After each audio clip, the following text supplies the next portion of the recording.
Hello everyone. Today we will have a new lesson about operating system, multithreading, memory management, and virtual memory.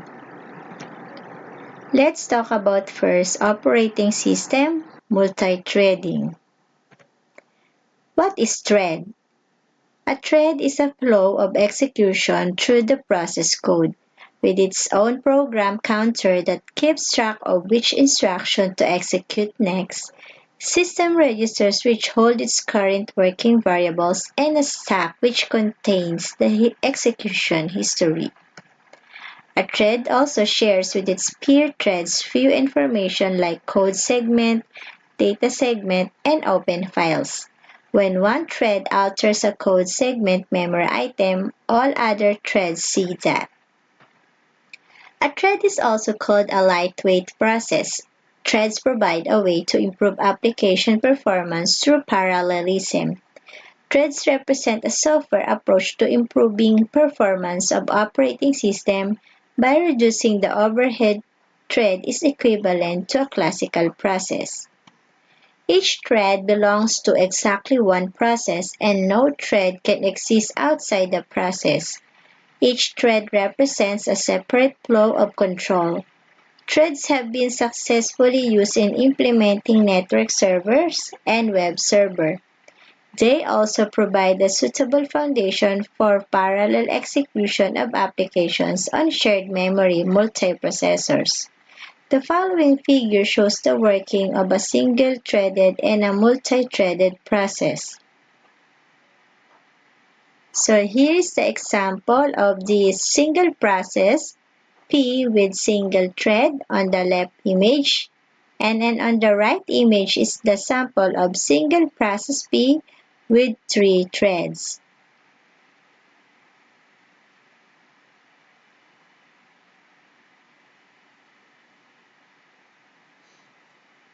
There is difference between process and thread. So in process is heavyweight or resource intensive. Process switching needs interaction with operating system. In multiple processing environments, each process executes the same code but has its own memory and file resources. If one process is blocked, then no other process can execute until the first process is unblocked. Multiple processes without using threads use more resources. In multiple processes, each process operates independently of the others. While the thread is lightweight, taking lesser resources than a process. Thread switching does not need to interact with operating system. All threads can share same set of open files, child processes.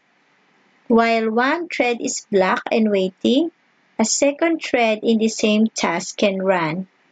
Multiple threaded processes use fewer resources, and one thread can read, write, or change another thread's data. What are the advantages of thread? Threads minimize the context switching time. Use of threads provides concurrency within a process, efficient communication. It is more economical to create and context switch threads. Threads allow utilization of multiprocessor architectures to a greater scale and efficiency.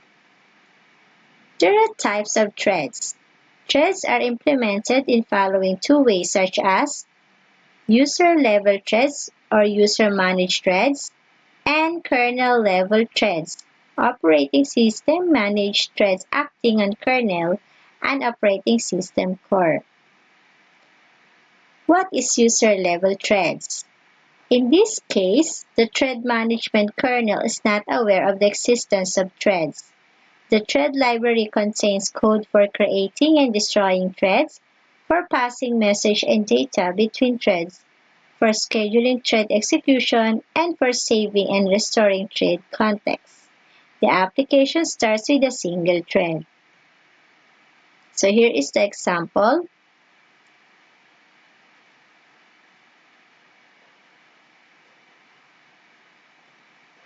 What are the advantages? Thread switching does not require kernel mode privileges. User-level thread can run on any operating system. Scheduling can be application-specific in the user-level thread, and user-level threads are fast to create and manage.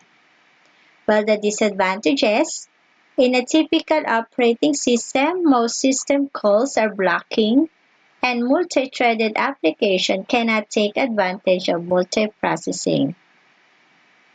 The kernel-level threads, in this case, thread management is done by the kernel.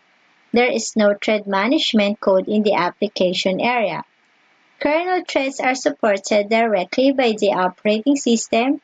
Any application can be programmed to be multi-threaded, and all of the threads within an application are supported within a single process. The kernel retains context information for the process as a whole and for individual threads within the process. Scheduling by the kernel is done on a thread basis. The kernel performs thread creation, scheduling, and management in kernel space. Kernel threads are generally slower to create and manage than the user threads. What are the advantages? Kernel can simultaneously schedule multiple threads from the same process on multiple processes. If one thread in a process is blocked, the kernel can schedule another thread of the same process. Kernel routines themselves can be multi-threaded. And the disadvantages, kernel threads are generally slower to create and manage than the user threads. Transfer of control from one thread to another within the same process requires a mode switch to the kernel. The multi-threading models. Some operating systems provide a combined user-level thread and kernel-level thread facility. Solaris is a good example of this combined approach. In a combined system, multiple threads within the same application can run in parallel on multiple processors, and a blocking system called need not block the entire process. Multi-threading models are three types: many-to-many relationship, many-to-one relationship, and one-to-one relationship. The many-to-many model. The many-to-many model multiplexes any number of user threads onto an equal or smaller number of kernel threads. The following diagram shows the many-to-many threading model where 6 user-level threads are multiplexing with 6 kernel-level threads. In this model, developers can create as many user threads as necessary, and the following diagram shows the many-to-many threading model where 6 user-level threads are multiplexing with 6 kernel-level threads. In this model, developers can create as many user threads as necessary, and the corresponding kernel threads can run in parallel on a multiprocessor machine. This model provides the best accuracy on concurrency, and when thread performs a blocking system call, the kernel can schedule another thread for execution. So here is the example.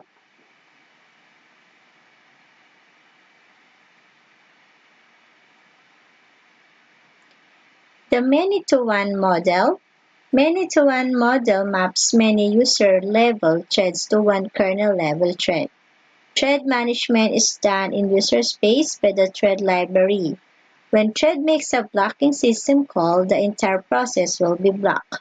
Only one thread can process the kernel at a time, so multiple threads are unable to run in parallel on multiprocessors. If the user-level thread libraries are implemented in the operating system in such a way that the system does not support them, then the kernel threads use the many-to-one relationship modes. And this is example image.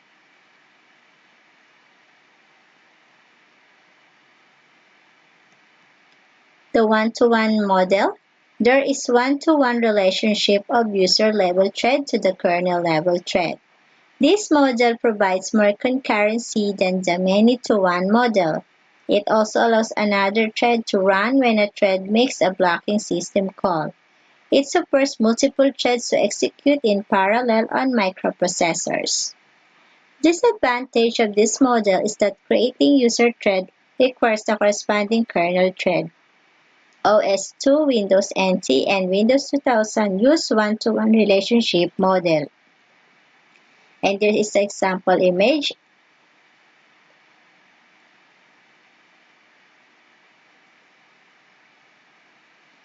What is the difference between user-level and kernel-level thread? First, the user-level threads. User-level threads are faster to create and manage. Implement thread libraries by thread library at the user level. User-level thread is generic and can run on any operating system. Multi-threaded applications cannot take advantage of multiprocessing, while the kernel-level kernel-level threads are slower to create and manage.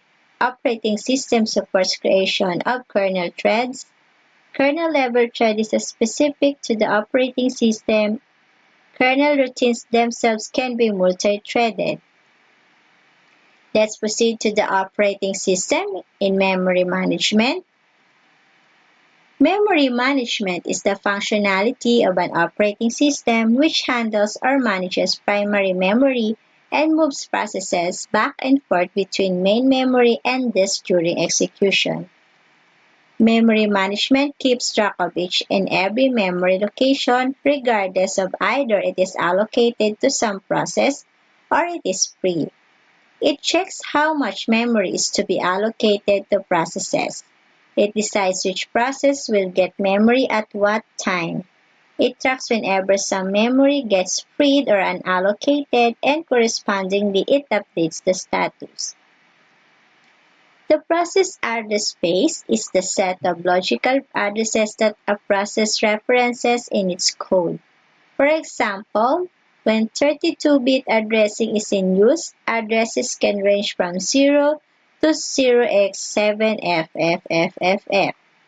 That is 2 to the raised to the 31 possible numbers, for a total theoretical size of 2 gigabytes.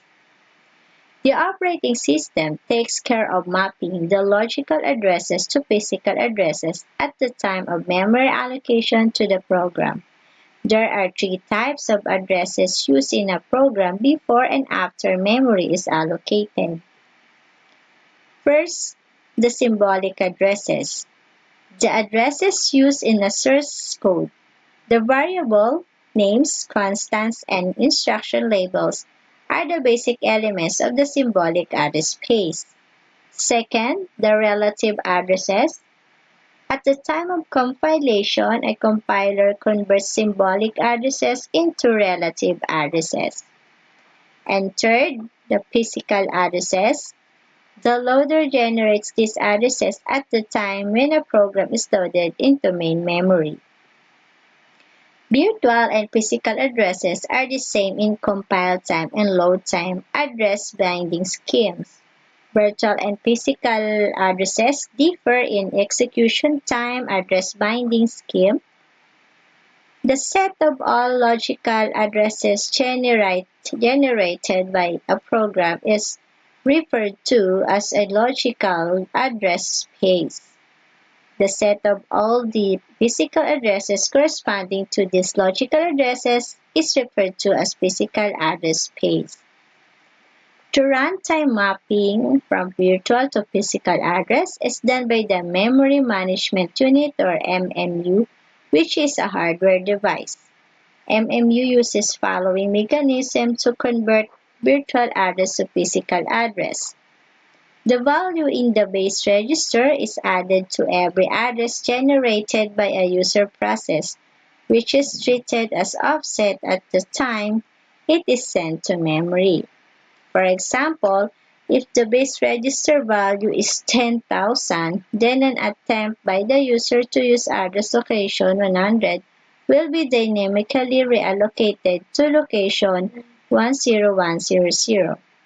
The user program deals with virtual addresses. It never sees the real physical addresses.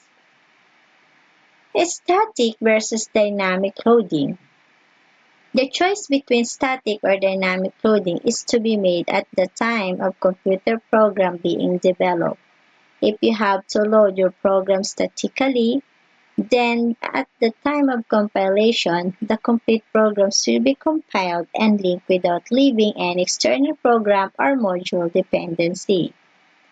The linker combines the object program with other necessary object modules into an absolute program, which also includes logical addresses. If you are writing a dynamically loaded program, then your compiler will compile the program, and for all the modules which you want to include dynamically, only references will be provided and rest of the work will be done at the time of execution. At the time of loading, with static loading, the absolute program and data is loaded into memory in order for execution to start. If you're using dynamic loading, dynamic routines of the library are stored on a disk in relocatable form and are loaded into memory only when they are needed by the program. Static versus dynamic linking. As explained above, when static linking is used, the linker combines all other modules needed by a program into a single executable program to avoid any runtime dependency. When dynamic linking is used, it is not required to link the actual module or library with the program. Rather than a reference to the dynamic module is provided at the time of compilation and linking. Dynamic link libraries or DLL in Windows and shared objects in Unix are good examples of dynamic libraries. Swapping. Swapping is a mechanism in which a process can be swapped temporarily out of main memory or moved to secondary storage disk and make that memory available to other processes. At some later time, the system swaps back the process from the secondary storage to main memory. Though performance is usually affected by swapping process, but it helps in running multiple and big processes in parallel, and that's the reason. Swapping is also known as a technique for memory compaction. So here is the example of the main memory and secondary memory management.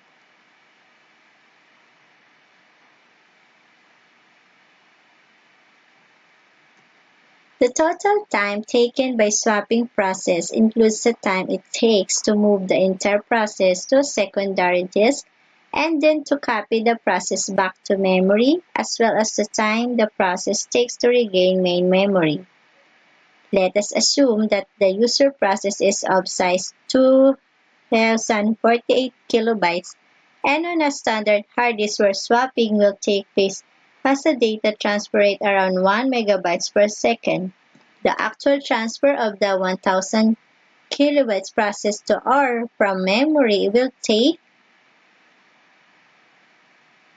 for example, 2048 kilobytes of divided by 1024 kilobytes per second is equal to 2 seconds or 2000 milliseconds. Now, considering in and out time, it will take complete 4000 milliseconds plus other overhead where the process completes to regain main memory. Let's talk about memory allocation. Main memory usually has two partitions. First, the low memory, which operating system resides in this memory, and second, the high memory, which user processes are held in high memory. Operating system uses the following memory allocation mechanism. The single partition allocation. In this type of allocation, relocation register scheme is used to protect user processes from each other and from changing operating system code in data. Relocation register contains value of smallest physical address, whereas limit register contains a range of logical addresses. Each logical address must less than the limit register. Second, the multiple partition allocation. In this type of allocation, main memory is divided into a number of fixed-size partitions where each partition should contain only one process.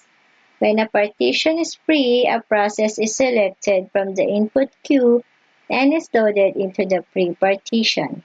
When the process terminates, the partition becomes available for another process.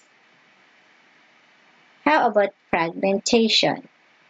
As processes are loaded and removed from memory, the free memory space is broken into little pieces. It happens after sometimes that processes cannot be allocated to memory blocks, considering their small size and memory blocks remains unused. This problem is known as fragmentation. Fragmentation is of two types. First, the external fragmentation. Total memory space is enough to satisfy a request or to reside a process in it, but it is not contiguous, so it cannot be used. Second, the internal fragmentation, wherein memory block assigned to process is bigger. Some portion of memory is left unused as it cannot be used by another process. The following diagram shows how fragmentation can cause waste of memory, and a compaction technique can be used to create more free memory out of fragmented memory. So here is the fragmented memory before compaction and memory after compaction.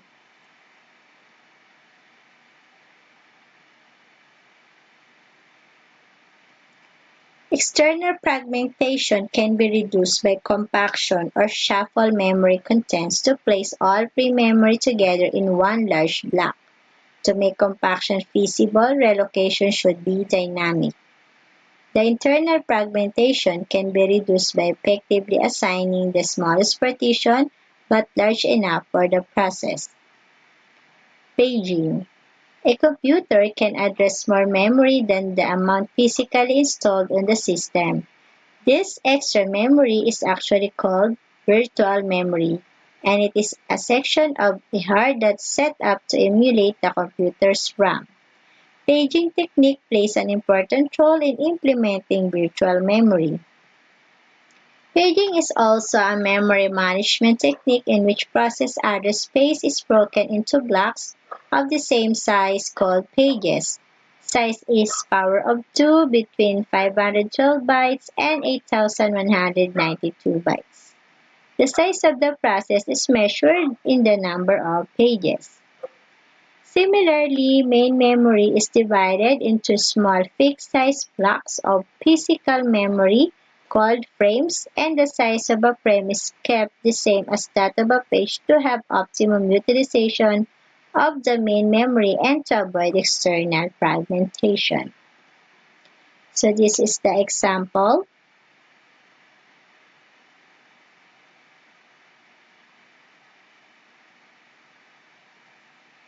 Address translation. Page address is called logical address and represented by page number and the offset.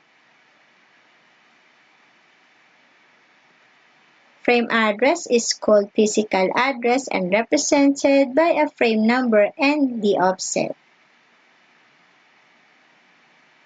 A data structure called page map table is used to keep track of the relation between a page of a process to a frame in physical memory. So it's a sample image between the page number and frame number of the page map table.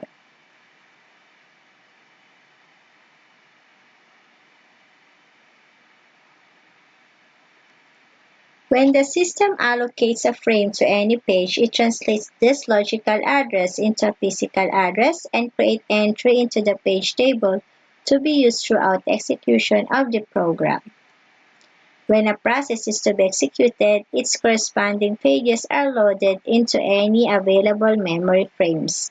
Suppose you have a program of 8 kilobytes, but your memory can accommodate only 5 kilobytes at a given point in time, then the paging concept will come into picture.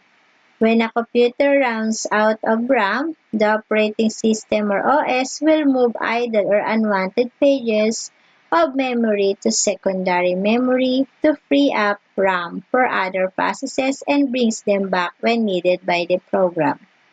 This process continues during the whole execution of the program, where the OS keeps removing idle pages from the main memory and write them onto the secondary memory and bring them back when required by the program. The advantages and disadvantages of paging are: paging reduces external fragmentation but still suffer from internal fragmentation. Paging is simple to implement and assumed as an efficient memory management technique. Due to equal size of the pages and frames, swapping becomes very easy, and page table requires extra memory space, so may not be good for a system having small RAM. What is segmentation? Segmentation is a memory management technique in which each job is divided into several segments of different sizes, one for each module that contains pieces that perform related functions. Each segment is actually a different logical address space of the program. When a process is to be executed, its corresponding segmentation are loaded into non-contiguous memory, though every segment is loaded into a contiguous block of available memory. Segmentation memory management works very similar to paging, but here segments are of variable length, whereas in paging pages are of fixed size. A program segment contains the program's main function, utility functions, data structures, and so on. The operating system maintains a segment map table for every process and a list of free memory blocks along with segment numbers, their size, and corresponding memory allocations or locations in main memory. For each segment, the table stores the starting address of the segment and the length of the segment. A reference to a memory location includes a value that identifies the segment and an offset. So here is the example of the process, segment map table, and the main memory.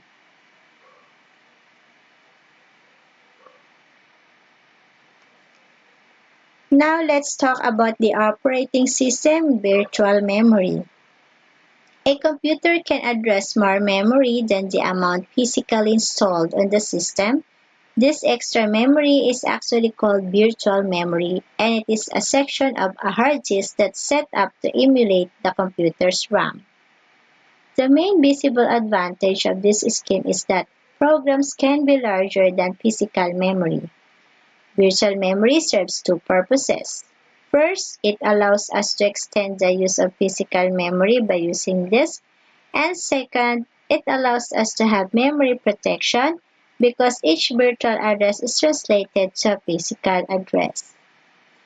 Following are the situations when entire program is not required to be loaded fully in main memory.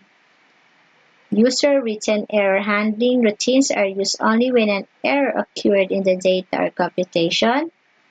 Certain options and features of a program may be used rarely. Many tables are assigned a fixed amount of address space even though only a small amount of the table is actually used. The ability to execute a program that is only partially in memory would counter many benefits. Less number of input-output would be needed to load or swap each user program into memory. A program would no longer be constrained by the amount of physical memory that is available, and each user program could take less physical memory. More programs could be run at the same time, with a corresponding increase in CPU utilization and throughput. Then modern microprocessors intended for general-purpose use. A memory management unit or MMU is built into the hardware. The MMU's job is to translate virtual addresses into physical addresses. A basic example is given below.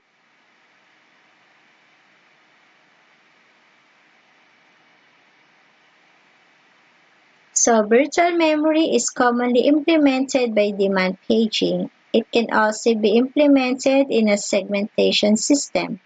Demand segmentation can also be used to provide virtual memory. What is demand paging? A demand paging system is quite similar to a paging system with swapping, where processes reside in secondary memory and pages are loaded only on demand, not in advance.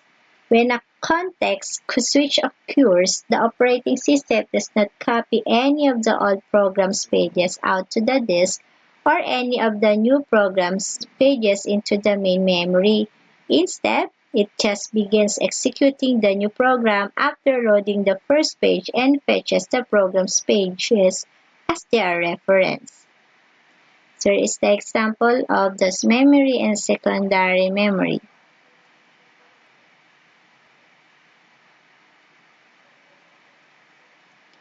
While executing a program, if the program references a page which is not available in the main memory because it was swapped out a little ago, the processor treats this invalid memory reference as a page fault and transfers control from the program to the operating system to demand the page back into the memory. The advantages of demand paging are large virtual memory, more efficient use of memory, and there is no limit on degree of multi-programming.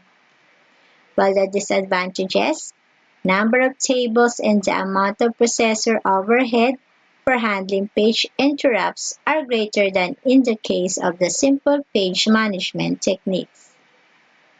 So how about the page replacement algorithm? Page replacement algorithms are the techniques using which an operating system decides which memory pages to swap out. Right to this when a page of memory needs to be allocated.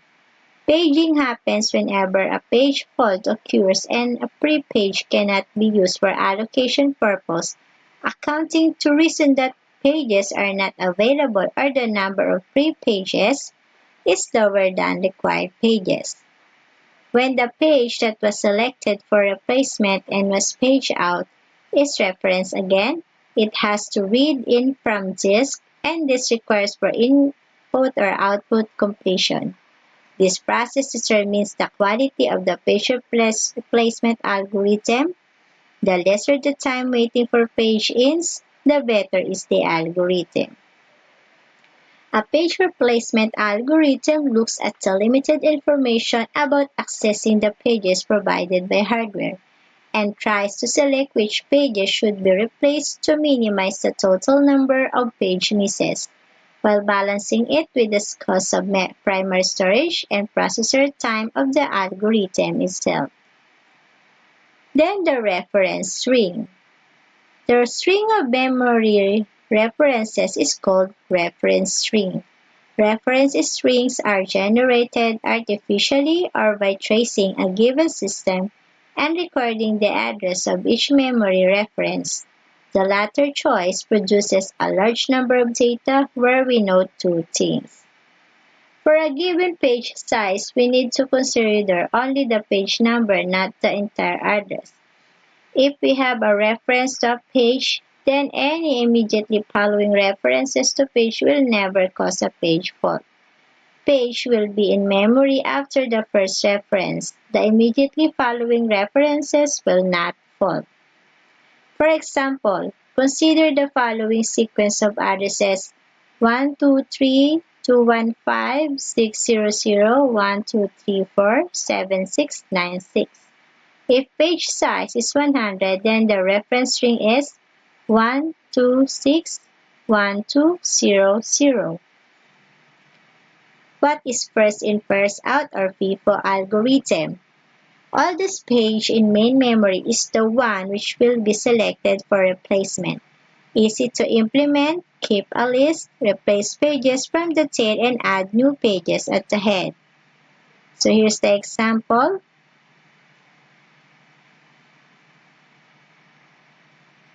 Optimal page algorithm. An optimal page replacement algorithm has the lowest page fault rate of all algorithms. An optimal page replacement algorithm exists and has been called op or min. Replace the page that will not be used for the longest period of time. Use the time when a page is to be used. Here's the example image.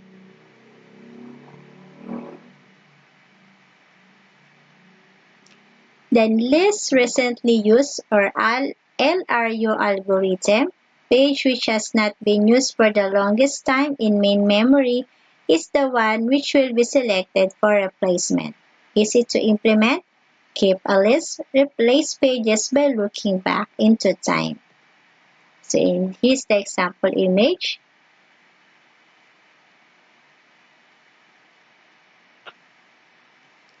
Then the page buffering algorithm. To get the process started quickly, keep a pool of pre-frames. On page fault, select a page to be replaced, write the new page in the frame of pre-full, mark the page table, and restart the process.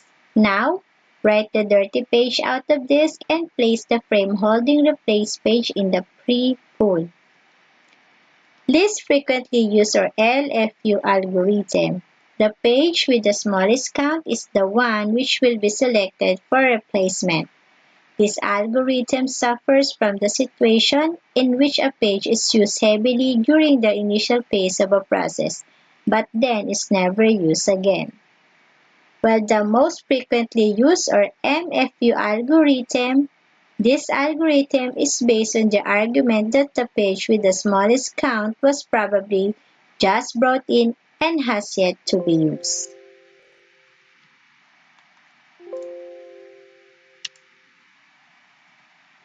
So that's all for the discussions about the operating system, multi-threading, memory management, and virtual memory. Thank you for watching and have a nice day.